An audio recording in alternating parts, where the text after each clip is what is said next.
Ouais, salut. Dans la vidéo,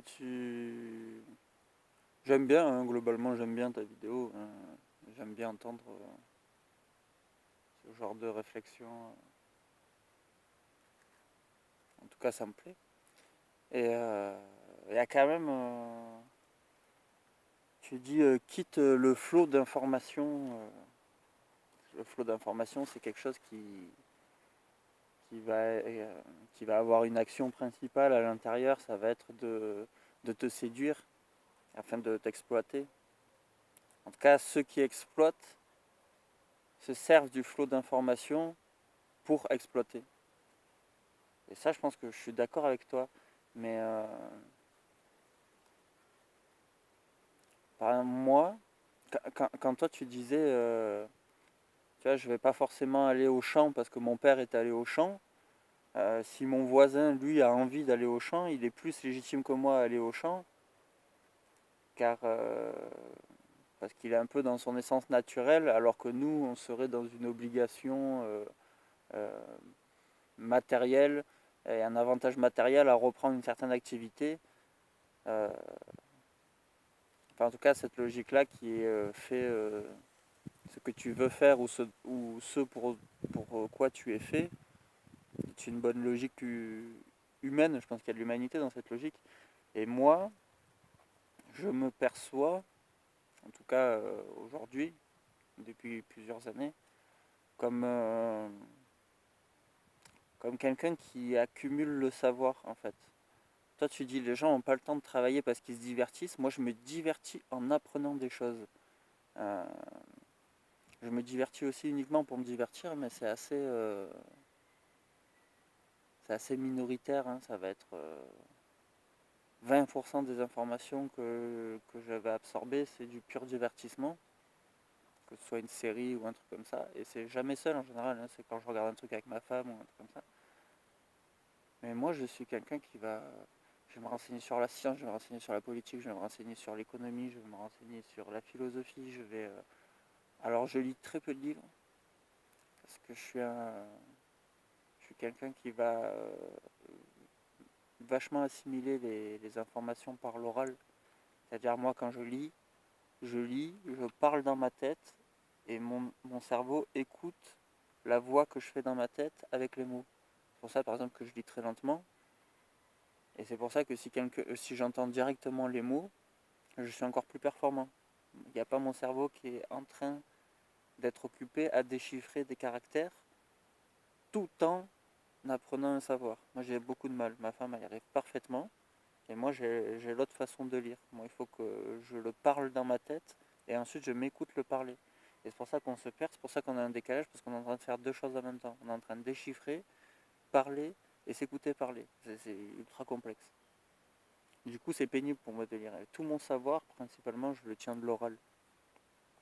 Je, je choisis des gens qui vont m'expliquer ce qu'ils ont lu. Ce genre de choses. Donc, je pense que je suis fait pour être quelqu'un qui est dans un flot d'informations à accumuler des connaissances avec un esprit critique. Par exemple, toi, tu dis, il faut que tu revalides chaque chose qui a été mise en toi. C'est un travail que j'ai fait. Et ensuite, il faut que tu juges chaque information qui vienne et qu'elle soit concrète. En fait, ça ressemble un peu à la méthode scientifique. On va commencer à affirmer que ce qu'on a affirmé. Et donc, je voyage dans ce flot d'informations constant parce que je suis fait pour accumuler des informations. En tout cas, mon esprit aime ça. Mon esprit ressent du plaisir à faire ça et a une certaine agilité à faire ça. Donc de là à dire que je suis fait pour ce genre de pratique, disons qu'en tout cas moi j'ai fait le lien. Et je pense qu'en faisant ce genre de choses, je m'accomplis. Et l'utilité, elle n'est pas vraiment à moi, l'utilité elle est au groupe. C'est-à-dire les gens qui ont, entre guillemets, la chance de me fréquenter et de m'avoir dans leur entourage proche, tout en connaissant la personne que je suis, ont accès à ma compilation de savoir en fait. C'est-à-dire ma soeur, ma femme, mes enfants et n'importe quel ami ou n'importe quelle même personne avec qui j'ai une conversation peut avoir accès à ces heures de compilation d'informations que j'ai fait. C'est-à-dire je peux transmettre le travail que j'ai fait en quelques minutes. C'est-à-dire après avoir coupé une centaine de conférences, je peux expliquer un concept en 15 minutes. Je peux expliquer un concept à une personne qui a besoin d'acquérir ces concepts pour pouvoir continuer son chemin. Un peu comme une bibliothèque vivante. Et moi j'ai l'impression, en tout cas je m'épanouis d'être une bibliothèque vivante pour mes proches. Ça me fait plaisir et je pense que c'est l'application la plus concrète de cette nécessité que j'ai à être constamment dans des flots d'informations. Et par contre voilà, c'est conseillé aux gens comme moi qui ont les aptitudes à naviguer dans un flot d'informations et pas à tout le monde. Si on a d'autres aptitudes, mais qu'on navigue dans un flot d'informations, on va tomber dans tous les pièges parce qu'on n'aura pas les armes avant. Et moi personnellement, ce que j'ai vu dans ma vie, c'est que j'ai commencé à nager dans des flots d'informations qu'une fois que j'avais vu que j'avais les armes pour nager dans les flots d'informations. Ça s'est passé de manière naturelle. Et je savais avant d'y aller qu'il y avait des pièges, et je savais éviter la plupart des pièges avant d'y aller, et je savais que j'allais pouvoir tomber sur des pièges, donc les détecter rapidement en allant dans ces flots d'informations. Et je tombe encore dans des pièges, je perfectionnise au quotidien ma navigation dans les flots d'informations. Mais parce que c'est quelque chose qui me correspond. Et après, dans ta vidéo, tu dis aussi tout est en soi, un peu en justification au fait de ne pas avoir la nécessité à accès au flot d'informations. Donc tout est en soi, je suis plus ou moins d'accord, mais je pense que comme on est un être social, par nécessité de famille, c'est-à-dire si notre population a augmenté, c'est qu'on était minimum 5, un homme, une femme et 3 enfants. Si on est ne serait-ce qu'une personne de plus, ça augmente les enfants, ça augmente tout. Donc en fait c'est exponentiel. Donc on est des gens qui sont faits pour au minimum dans les pires conditions du monde pour vivre à 5. En tout cas ce sont ces gens-là qui ont transmis les gènes à notre société de primates d'aujourd'hui.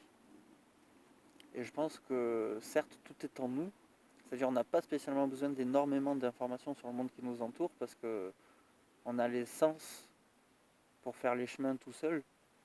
Et je pense que l'échange d'individu à individu est un point crucial pour l'accès à ces ressources qui sont en nous. En échangeant avec un autre, on s'élève tous les deux. Donc l'échange d'informations, donc avoir de la matière pour échanger des informations avec un autre, c'est un peu nécessaire aussi pour accéder à cette partie-là du développement. Il ne faut pas accéder, être meilleur dans une seule partie, faut essayer d'accéder à toutes les parties du développement. Il y en a qui se font seuls et il y en a qui se font avec l'autre. Mais du coup, il y a la nécessité de pratiquer la solitude et de pratiquer l'échange pour accéder à une version totale de nous. Voilà, c'est ça, j'ai noté sur un petit bout de papier, quitter le flot d'informations, j'avais envie de dire pas forcément. Et tout est en soi, j'avais envie de dire oui, mais toutes les clés de l'accession à ce qui est en nous ne sont pas en nous, elles sont aussi chez l'autre. La reconnaissance de nous par l'autre, la reconnaissance de nous au travers l'autre, le partage c'est essentiel. Donc le flot d'informations est essentiel. Après, faut se protéger du flot d'informations de la société qui ne cherche qu'à nous asservir, c'est assez évident. Être averti, c'est essentiel.